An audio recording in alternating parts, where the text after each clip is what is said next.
Hi, I'm Todd Bulch, principal at Lincoln Heights Elementary School, and we're here to introduce you to the new Lincoln Heights and what's going on as we exist in our current space and grow into our new building that's happening here right at Lincoln Heights. The primary challenge of renovating and adding to the Lincoln Heights Elementary School campus was a pretty tight campus with the need to double the capacity of the student population and keep the students on the campus during the construction process. The existing campus was built back in 1960. This building and this building were all part of the original school. The school was added to in 1970 here and with renovations there where we're actually sitting right now. And then another major addition was added in the 1990s here. The current program was to maintain this, remove this, and build the new school. Phase one of the new school construction is to build this two-story building right here, bring it online, move the students up there so we can go into the existing 1990s building and renovate that. While that renovation's going on, this part of the original school will be torn down and a new administrative office wing, multi-purpose room, cafeteria, kitchen will be built here. The final phase will involve tearing down the old multi-purpose room and the original classroom building here and pulling in a bus drive on the back side along with additional playground space. So that solves the phasing problem of the school. So here we are now standing in the area of the building that's going to be renovated, and then as we're going through this phasing project, we're going to move into the new section that's being built now, phase two. So we're going to kind of phase our excitement with this transition too, because we're going to get one level of excitement moving into this new building, and then they come back and renovate this and build a whole new back on the other side of the campus. So then in another year we'll come back and get a phase three level of excitement that'll be even more cool to tie everything back together.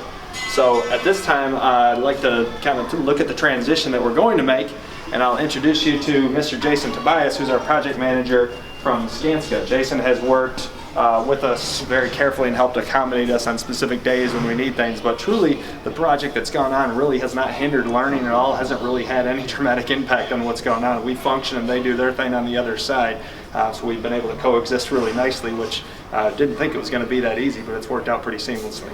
So Jason, could you tell us a little bit about the phasing and the dates? When do we get to make these moves? Absolutely. So the current plan is to turn over the new two-story wing, which is phase one, at the end of this year, end of 2016 in December, at which time faculty will move over there.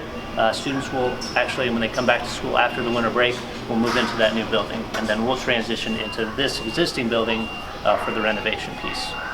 The renovation piece will last about a year and will be completed at the end of 2017, at which time this will open up to the students and faculty, and we'll install the new bus loop that was talked about previously.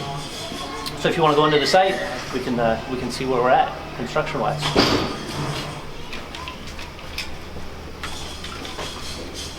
A long route to our new building. Okay.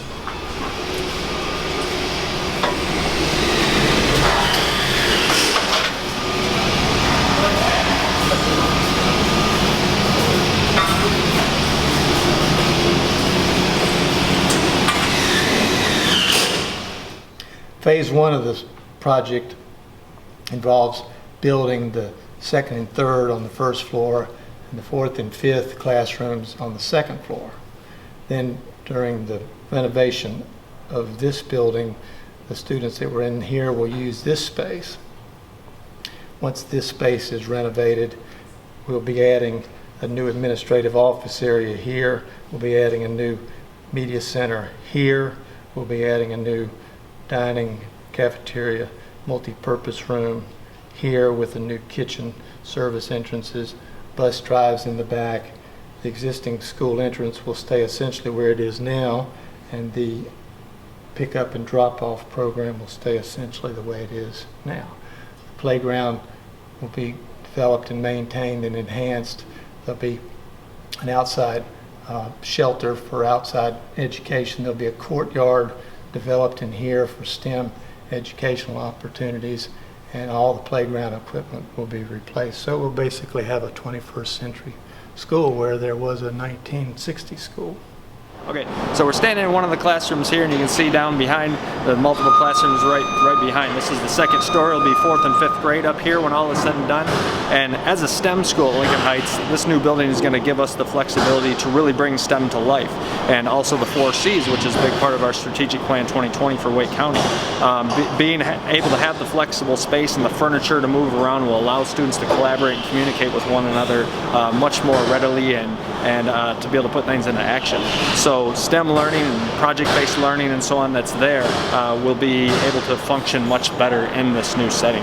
It will also come equipped with new technology, and all the classrooms will have new big screen TV monitors to be able to use. We're getting upgrades to our computer systems and so on like that. So it's really cool to be able to bring and move on into the next generation with this project that's happening. It'll really allow us to step forward in what we do with teaching and learning.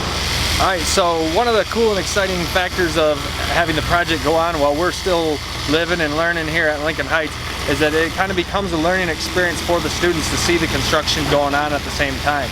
So Skanska's worked cool with us in partnership to be able to provide little areas like this plexiglass window for the students on the playground here to be able to watch construction happening even while they're out here and play.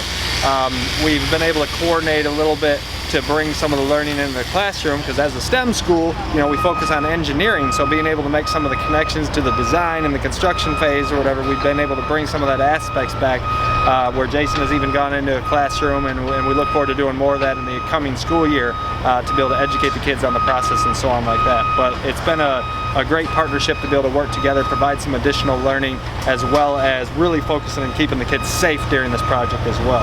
That's right. That's one of our biggest concerns or key aspects, is to maintain the safety of the children and their learning environment. So, you know, we've put up fencing around our entire site to keep our construction away from the children and the children away from our construction, but also allow them an opportunity to learn, like this plexiglass window, to see what's going on the construction site. So we're standing here in one of the most unique aspects of the new design for Lincoln Heights. This right here is on the 2nd floor, and we're actually in what's going to be an outdoor learning space. We've got a lot of ideas and plans in mind for what to do with this space, such as gardens, maybe doing some composting. There's even been some talk of an apiary possibly coming up here. So we've got some ideas to blend the STEM learning and so on like this, but it'll be a very unique area for students to be able to explore in a different kind of way. So another unique learning space for the school.